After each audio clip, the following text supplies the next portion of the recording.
네, 대표님 최근에 주도주는 아닌데 네. 원자재 관련돼서 비철금속 쪽에 네. 풍산이 좀 주가가 좋고 네. 오늘은 조금 빠지긴 하는데 전체적으로 풍산 좋았고 고려아연도 약간 바닥권에서 좀 깔짝깔짝 움직임이 나오고 있고 네. 원자재주 관련된 거는 흐름 어떻게 보세요? 원자재요? 저는 원자재 지금 누가 투자한다라고 하면 아직은 네, 아직은이라고 해서 사실 저도 살짝 공부는 시작하긴 했는데 네. 지난번 사실 원자재가 한번 확 돌았잖아요. 네네네. 그때 러시아 우크라이나 네네. 전쟁 발생하면서 한번 확 돌고 나서 이게 개별 주식을 우리가 볼 때도 마찬가지지만 뭔가 하나 이슈 생겨가지고 주가가 확 뜨면은 네. 확 뜨고 훅 다시 내려왔을 때는 맞아요. 한동안 관심을 안 가져야 되거든요. 이게 너무 그쪽에 너무 정신없는 어떤 수급들이 만들어졌기 때문에 어느 정도 지금 소강의 시간이 필요하다라는 생각을 가지고 있어요. 그래서 원자재 쪽도 지금 비철금속 쪽도 사실 금속 쪽이나 이전 철강 쪽 이쪽도 좀 살아났으면 좋겠다는 생각을 가지고 있긴 하죠. 왜냐하면 포스코리스를 좋게 보기 때문에. 근데 아직까지는 지금 투자의 시기로는 좀 이른 것 같긴 해요. 코리안이랑 풍산 최근에 뭐 분위기가 나쁘진 않은 것 같긴 하지만 뭐 장기적으로 보시는 분들은 뭐 분할 매수를 조금씩 시작하셔도 되는 시점 정도로는 보고는 있는데 일단 아직까지는 투자하기엔 좀 이르다. 그러기엔 너무 우리가 시간에 대한 기회비용을 생각했을 때 다른 쪽에 투자할 만한 기업들이 좀 많다. 네, 이렇게 좀 생각하고 있습니다. 아, 대표님도 기회비용 얘기죠. 기회비용이 진짜 중요한 거예요. 중요하죠. 네, 엄청나게 중요한 투자에 있어서는 중요한 개념이고. 아유, 돈만 많으면 뭐 다 사죠. 그렇죠. 네. 그다음에 이제 제약바이오. 네. 저는 제약바이오가 주가 센 것도 센 거지만 진짜 인상적인 게 빠질 때 덜 빠지는 거. 그러니까요. 진짜 잘 버티거든요. 야. 특히 삼성바이오로직스. 대표님이 삼성바이오로직스 굉장히 좋게 말씀해 주시는데 여전히 그 제약바이오 탑2 중에 삼성바이오로직스가 있으신지 궁금하고 네. 하반기에 제약바이오 계속 주도주 자리를 꿰차고 있을 거예요. 네, 저는 그렇게 봐요. 사실 뭐 지금 제약바이오들 다른 기업들도 되게 좋지만 저는 삼성바이오로직스랑 셀트리온 계속 관심 가져야 된다 봅니다. 두 개 기업. 셀트리온은 이제 서정진 형님 복귀하셨고 네네. 정지희 형님 복귀하셨고 삼성바이오로직스는 제가 지난번에도 그랬지만 이제 스플릿 카드도 쓸 수 있는 이건 사실 제가 진짜 제 생각인데 네. 스플릿 카드도 언제든지 쓸 수 있는 그런 기업이기 때문에 바이오에피스 말씀하시는 거죠? 맞습니다. 네. 네, 그래서 일단 저는 일단 이런 것들을 좀 봤을 때 이제 우리가 좀 생각해 볼 것들이 되게 많은 그런 쪽이고 주식 분할도 가능하죠, 사실은.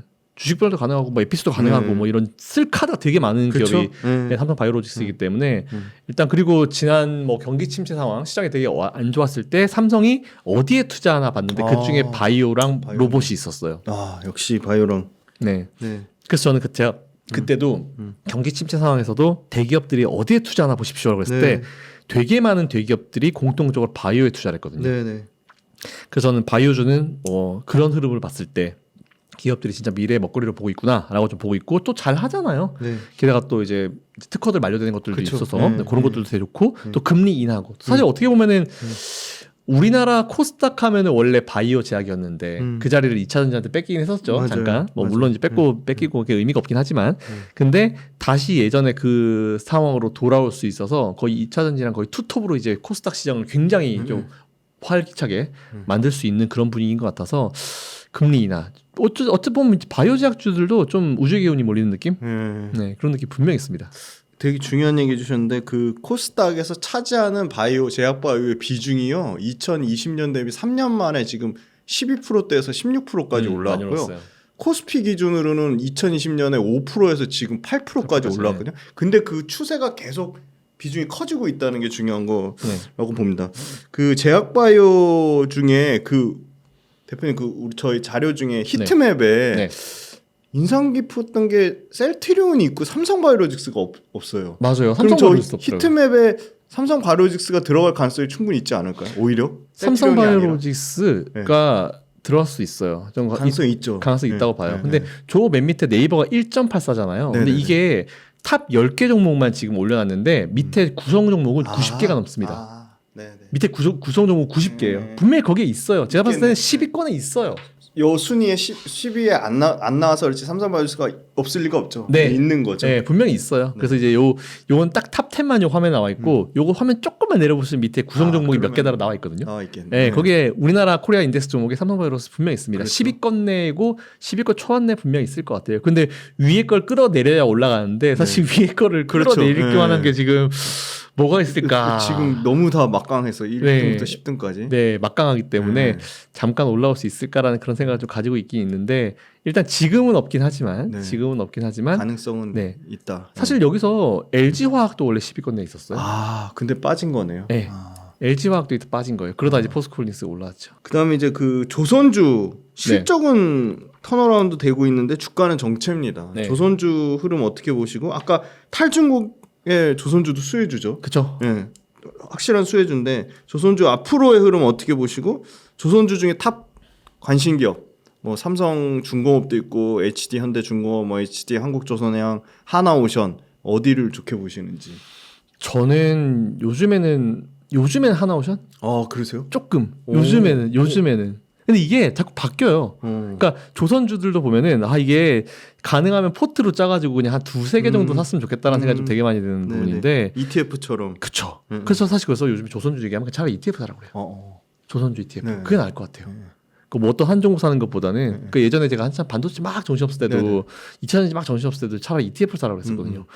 그렇게 생각을 가지고 있는데 조선주들 같은 경우는 이제 이것도 좀 어떻게 좋은 영향을 미치고 있죠. 그동안 우리나라 기업들이 기술력은 되게 좋았지만 이제 중국의 저가 공세 때문에 좀 많이 밀렸었는데 좀 싼 게 비지떡이라는 얘기가 되게 많이 나와요, 실은.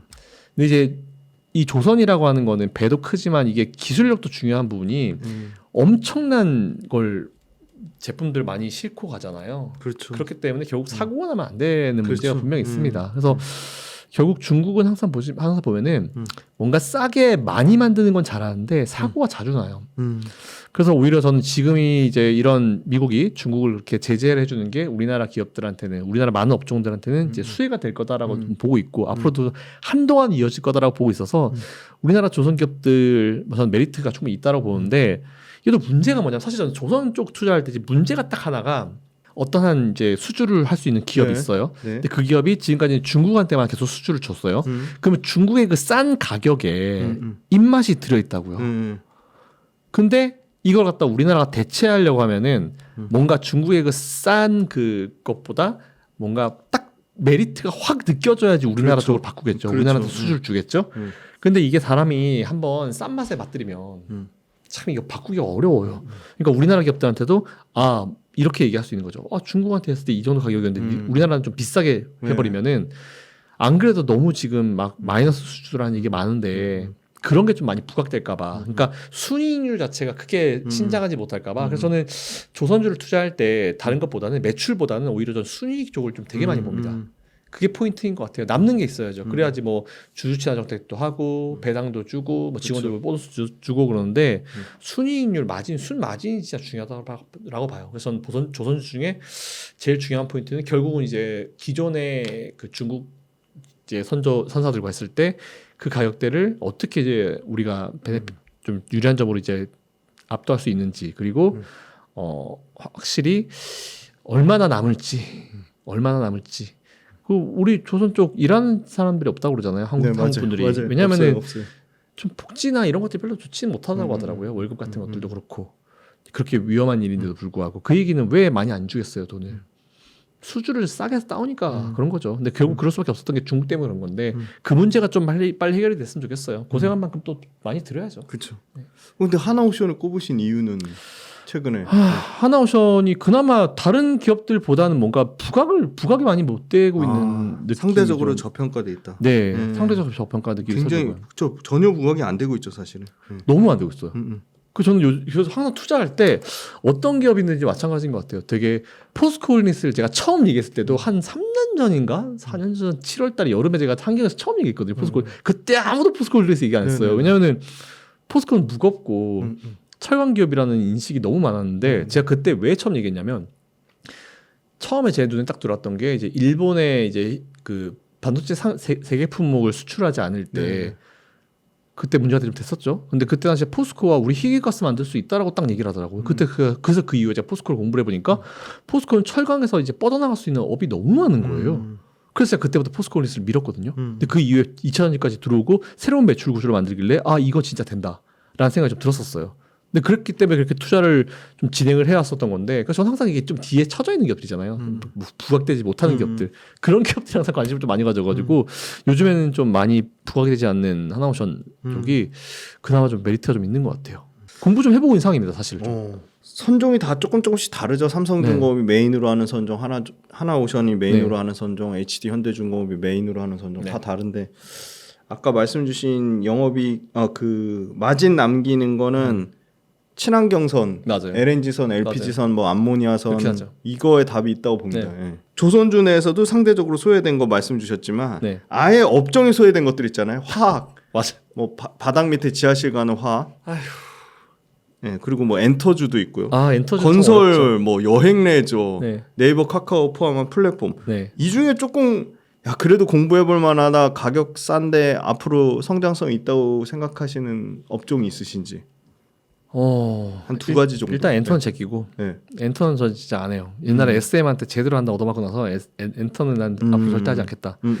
왜냐면 엔터 같은 경우는 우리가 다른 기업들처럼 이제 컨센 짜기가 어렵잖아요. 네네. 똑같이 예를 들어서 뭐 에스파가 공연을 한다 해도 네네. 여기저기 공연비가 다 다른데 그렇죠. 네. 100% 우리가 이제 기업에서 우리한테 주는 그 자료를 믿을 수밖에 없잖아요. 네. 근데 옛날에 SM 엔터테인먼트가 이제 한번 똥치를 확 한 적이 있어가지고 이 정도 나온다고 해가지고 기관들이 들어왔는데 알고 보니까 훨씬 더 미달되는 나오면서 그때 아마 하한가가 2번 내려갔어요. 수년 전에 거의 한 10년 가까이 된 일인데 그 이후에 저는 엔터주 안 합니다. 그럴 수 있겠구나. 나 생각해서 엔터주 안 해서 엔터주 사실은 저는 잘 모르고 화학주들 참 어렵네요 지금. 여행 관련주들 코로나 끝나고 나서 좀 살아날 거라 생각했는데 영 못 살아나고 있는 못 살아나죠. 네, 지금도 근데 여전히 코로나가 ING인 상황이어가지고 지금도 거의 버티고 있는 그런 상황인 것 같은데 여행 관련주들도 사실 시간에 대한 기회비용 되게 많이 걸릴 것 같고 화학주들도 만만치 않은 그런 느낌인 것 같고 엔터주들은 제쳐놓고 와 뭐가 있을까요, 대표님? 저 진짜 모르겠네요. 그죠. 디스플레이? 바닥권에서 뭐가 있을까요? 디스플레이. 디스플레이 그때 한번 얘기해 주셨는데 디스플레이 괜찮은 거 같아요. 디스플레이는 저는 앞으로 OLED를 싹 바뀔 수밖에 없는 상황이니까. 디스플레이로 가시죠. 디스플레이가 제일 나을 것 같아요. 뭐 새로운 다른 걸 좀 보려고 했었는데 건설주도 사실은 금리가 인하로 가면은 수혜를 받을 수 있죠. 네, 그래서 말씀해주신 뭐 화학, 엔터, 건설, 레저 플랫폼 이쪽 중에서는 플랫폼도 좀 네이버 좀 애매하긴 해서 그나마 지금 우리가 공부를 좀 해볼 수 있는 거는 5개 말씀해 주신 것 중에는 건설주랑 플랫폼, 건설주랑 플랫폼 이 2가지. 그리고 제가 뭐 개인적으로 좀 관심 있는 거는 디스플레이. 요 3가지 정도 한번 공부를 해보시면은 지금은 될 것 같아요. 투자보다는 투자 전에 충분한 공부가 필요합니다. 그래서 공부를 해보시라는 말씀 드리는 거예요. 근데 이 중에서 제일 최선은 저는 디스플레이지 않을까 일단. 왜냐하면 이제 오늘 아이폰 16 공개죠. 오늘 밤에 아마 되는 거라고 있는데.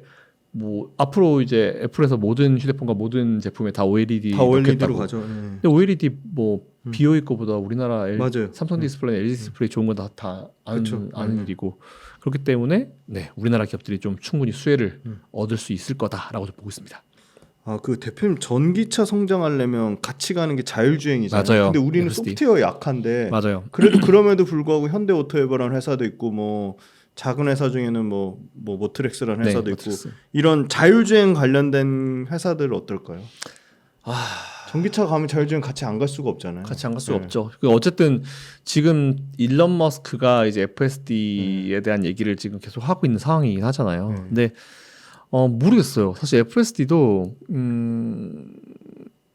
아직은 뭔가 테슬라 자체 내에서도 완벽한 기술이라고 보지 않고 있는 그런 분위기인 것 같아가지고 같이 세트로 묶이는 게 괜찮긴 한데 글쎄요. 저는 지금 자율주행 관련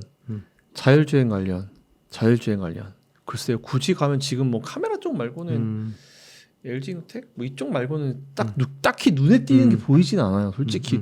물론 제가 많이 보수적이긴 합니다. 많이 보수적이긴 한데 지금 당장 뭔가 FSD 관련으로 눈에 띄는 게 아직 보이진 않아요. 여러 가지 테슬라에서 이슈가 있긴 있죠. 뭐 멘트도 있긴 있었는데 아직까지는 잘 모르겠습니다. 솔직히. 그리고 최근에 미국장에서 코카콜라 신고가고 맞아요. 그 소매 도매업 하는 TJX 컴퍼니 이런 데 신고가거든요. 우리나라 보니까 우리나라 KTNG 주가 최근에 괜찮고요. 맞아요. 하이트진로 홀딩스 이런 데 괜찮은데 가치주 성격 중에 미국에서 대표님 관심 있는 가치주, 우리나라에서 관심 있는 가치주 뭐 한두 개 소개해 주신다면 개별 기업. 미국은 가치주 계속 길게 가는 종목이잖아요. 길게 가는 종목들 지금 뭘 말씀드려야 될까 되게 고민이 많이 됐었는데 어쨌든 시간에 대한 기회비용이 있기 때문에 비중을 너무 많이 하실 필요는 없을 것 같긴 합니다. 그래서 저는 오히려 대표님 딱 정의 중에 미국에서 코카콜라? 네. 네, 저는 이거 괜찮다 봐요. 여전히 뭐 워렌 버핏이 워낙 좋아하기도 하고 워렌 버핏이 딴 건 다 팔아도 코카콜라 안 팔던데. 되게 맞아요. 코카콜라 판다는 얘기는 못 팔더라고요. 들어봤어요. 예, 소비 관련주로 딱 잡아놓고 있어가지고 코카콜라 그러니까 약간 이런 컨셉의 네. 뭐 스타벅스가 있고 맥도날드 이런 거는 어떻게 보세요? 스타벅스, 맥도날드 조금 느낌이 다르긴 하죠. 네. 스타벅스랑 맥도날드. 스타벅스는 뭔가 예전에 친숙하잖아요. 그죠, 친숙은 하지만 예전의 느낌은 아니죠. 이게 뭐 CEO도 이제 계속 왔다 갔다 바뀌고 맞아요. 하지만 아직까지 정신을 못 차리는 분이 좀 있는 것 같고 그리고 스타벅스는 새로운 어떤 활로를 좀 뚫으려고 노력해서 중국에 갔는데 거기는 이제 루이신 커피 같은 중국에 중국에 있는 커피가 거의 뭐 압도적이고 오랜만에 들어온 루이신 커피. 네. 대박 히트를 쳤죠 이게. 그죠. 네. 그래서 스타벅스 카피 해가지고죠. 그런데 이제 영향을 받고 있고 아마 스타벅스도 정신 차렸을 거예요. 아 중국은 가면 뭐든지 카피가 되는구나. 이런 게 아마 좀 정신 차려가지고 일단 스타벅스도 뭔가 새로운 뭔가를 못 만들어내는 것 같아요. 그 다음에 레벨로 좀 업그레이드가 돼야 되는데 아직까지 좀 메리트가 좀 떨어진다라는 좀 생각이 좀 있고 그래서 그나마 우리나라가 스타벅스가 좀 많이 팬들이 많은데 그쵸, 우리나라는 또 엄청나죠. 따로 하잖아요. 네. 따로 하기 때문에 또 신세계가 따로 신세계 가는데, 갖고 있죠. 네. 그래서 그 의미가 없는 것 같다라는 생각이 들고 있어서 미국에서는 뭐 가치주나 이쪽 뭐 배당도 획 괜찮고 전반적으로 이제 좀 안정적인 거는 그냥 코카콜라. 코카콜라 정도. 네. 물론 비중을 너무 많이 하실 필요는 없을 것 같다라는 그런 생각을 좀 가지고 있긴 합니다. 그리고 우리나라 같은 경우는 원래는 이제 이 라면 관련주들이나 좋죠. 네. 삼양식품 조종 많이 받았거든요. 어떻게 보세요, 진짜 삼양식품? 근데 제가 이거 예전에 이 식품 관련주들 삼양이나 아니면 이제 이쪽 농심 농심 설명드릴 때 언제 제가 처음에 말씀드렸냐면은 예전에 인플레이션 되게 심할 때요. 그때 제가 처음에 말씀을 드렸었어요. 근데 그때 분위기 안 좋았거든요. 왜냐하면 엉덩이가 질긴 대표적인 종목들이었기 때문에. 근데 그때 뭐라 그랬냐면은 그때 당시에 이제 그 러시아 우크라이나 이슈 발생하면서 원자재 가격 다튀면서 밀린이 뭐니 다 올라갔잖아요. 네네네네. 그러면서 제가 그때 뭐라 그랬냐면 이런 기업들이 결국 인플레이션이 원자재 가격이 올라가가지고 얘네들 결국은 이걸 제품 가격으로 다 넣을 거다. 네네네. 근데 나중에 원자재가 안정을 취했을 때 과연 얘네들이 그 제품 가격을 원상복귀 시킬까? 절대 시키지 않는다. 그 얘기는 라면 하나 팔아도 더 비싸게 팔 수 있는 시점이고 그렇죠. 예, 그 가격을 내리지 않을 것이다. 그래서 인플레이션이라는 걸 볼 때 우리가 투자자의 입장으로 볼 것이냐, 소비자의 입장으로 볼 것이냐 구분을 잘해서 볼 필요가 있다. 투자자 입장으로 보면 굉장히 지금은 짜증난다. 그때 당시에 굉장히 짜증난다. 하지만 투자자 입장으로 보면은 이거 지금 분명히 좋은 기회가 된다. 코카콜라 같은 기업들이 제품 가격을 올린 시기다. 생각해봐라. 코카콜라 제품 가격 못 올린다. 근데 제품 가격 올려도 소비자들이 그래 지금 워낙 인플레이션이 심하니까 이렇게 뭔가 익스큐즈가 된 상황이다. 지금이. 그래서 나중에 이제 식료품 관련 기업들은 뜰 수밖에 없다. 라고 말씀을 드렸거든요. 빵 떴죠. 근데 저는 오히려 그런 것들은 당분간 좀 이어질 수 있을 거다라고 좀 보고 있어서 식료품 관련 기업들이 좀 올라오긴 했지만 조정을 좀 받긴 했죠. 그래도 여전히 투자에 대한 매력도는 있다. 하지만 코카콜라와 마찬가지로 너무 많은 비중을 투자하기에는 조금 무리가 있다. 그래서 좀 길게 보시고 좀 비중을 좀 적게 해가지고 투자하시는 건 괜찮지만 너무 많은 비중을 투자하시는 건 좀 무리가 있을 수 있다. 이 정도. 그 음식료가 네. 대표적인 가치주 성격이지만 해외로 미친 듯이 퍼져나가고 있으니까 성장주의 성격도 갖고 있는 거잖아요. 그렇죠. 예, 그렇게 희한하게 그렇게 됐어요. 가치주 성장주 다 가진 굉장히 좋은 포트폴리오 자산 배분 차면에서 괜찮지 않나요, 음식료가? 인생 모르는 거예요, 진짜. 네. 보면 인생이 어디로 튈지 모르는 겁니다. 그래서 저는 오히려 괜찮다고 보고 있어요. 조정받았을 때가 오히려 좀 좋은 기회다. 생각했습니다. 그럼 아까 얘기하신 것 중에 금융업 좋게 보신다고 말씀하시고 히트맵에 네. 신한이랑 KB 둘 다 들어갔긴 했는데 네. 근데 지금 주가가 싸지 않잖아요. 많이 안 싸죠. 올랐잖아요. 많이 올랐죠. 근데 그럼에도 불구하고 매력이 있다고 보세요? 더 갈 거라고 올라가겠죠. 보세요? 더 올라가겠죠. 더 간다고 보세요? 저 친구들은 앞으로 보면은 지금 이제 자사주 매입 소각에 대한 계획들을 발표하잖아요. 네. 더 많이 할 거예요. 그리고 이제 아마 이렇게 생각하시는 분도 있어요. 금리 떨어지면 예대 마진 떨어져가지고 은행주들 투자 매력 떨어진다라고 생각하시는 분이 계시겠지만 그건 어느 정도 맞지만 결과로 좀 틀린 말이에요. 그러니까 어느 정도까지는 금리가 높으면 낫죠. 금리 높으면 이제 예대 마진이 올라가기 때문에 이제 은행주들은 이제 수익이 많이 나는 구조가 맞긴 맞는데 지금까지 오래 해먹었죠. 높은 금리에서. 그럼 이제 그만큼 돈이 많아요. 그 돈 가지고 얘네들은 지금 이제 자사주 매입 뭐 하고 이제 소각하는 거죠. 근데 금리가 떨어지잖아요. 떨어지게 되면은 이게 우리가 지금부터는 은행 입장으로 보는 게 아니고 소비자 입장으로 난 이제 그쵸.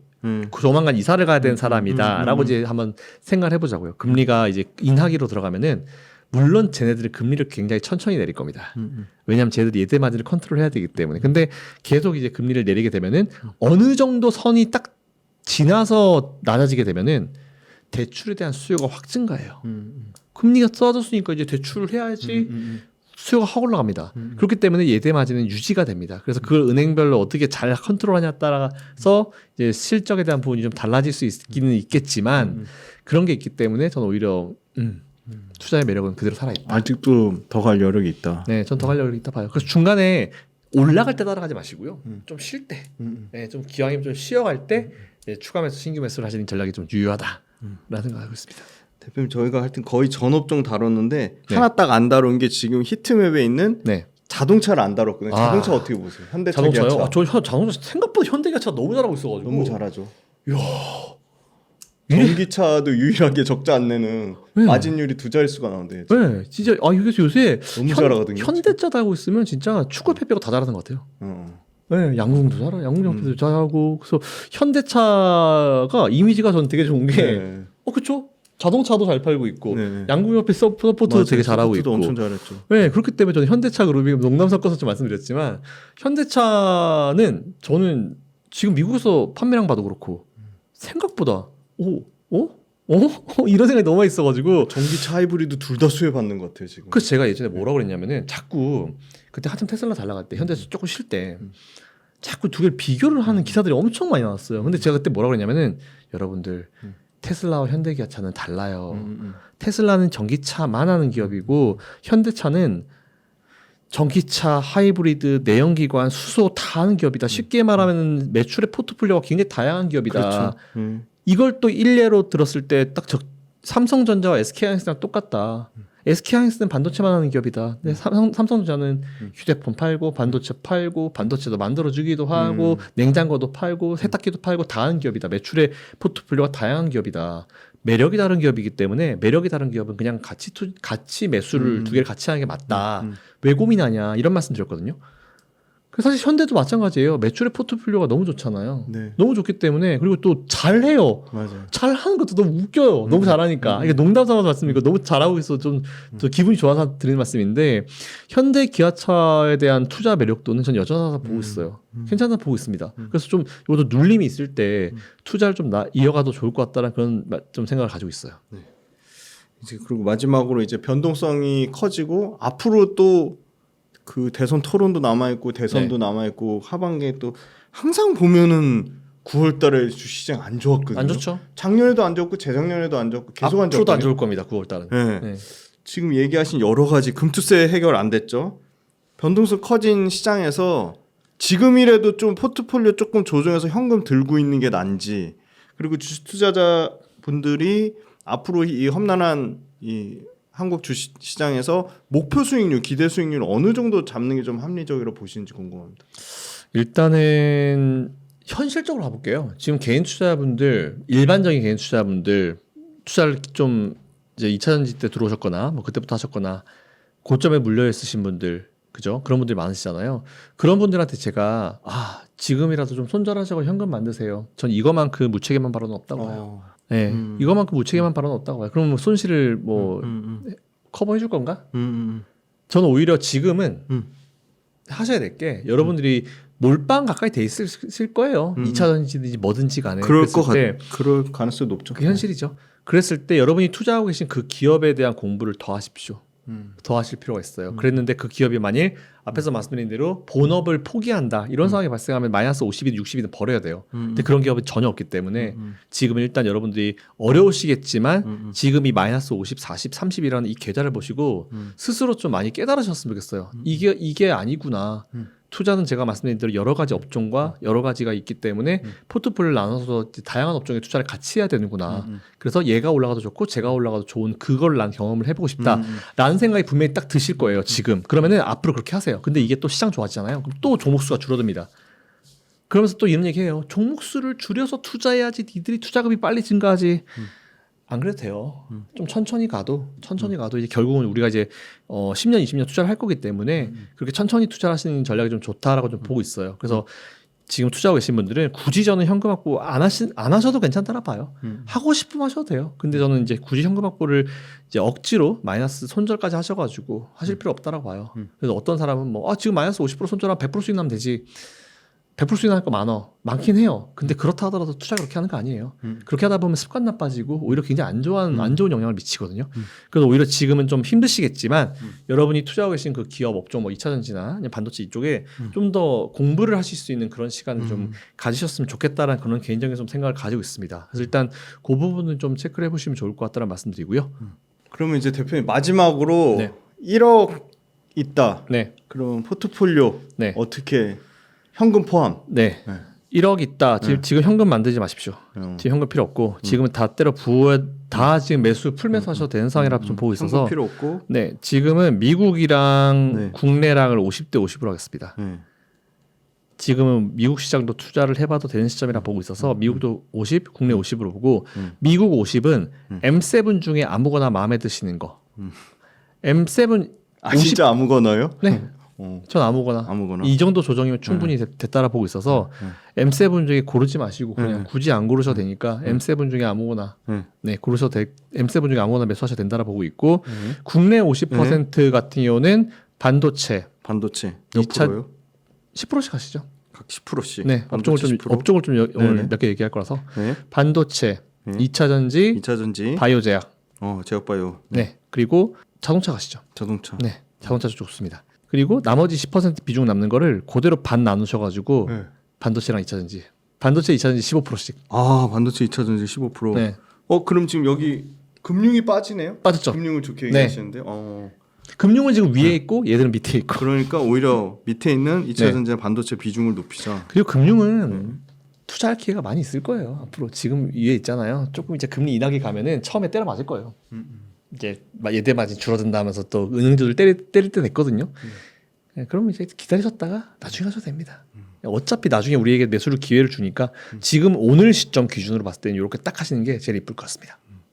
오늘 정말 중요한 얘기 많이 해주셨는데 마지막으로 웅달 책방 구독자분들한테 좀 위로나 조언이 되는 말씀 해주신다면.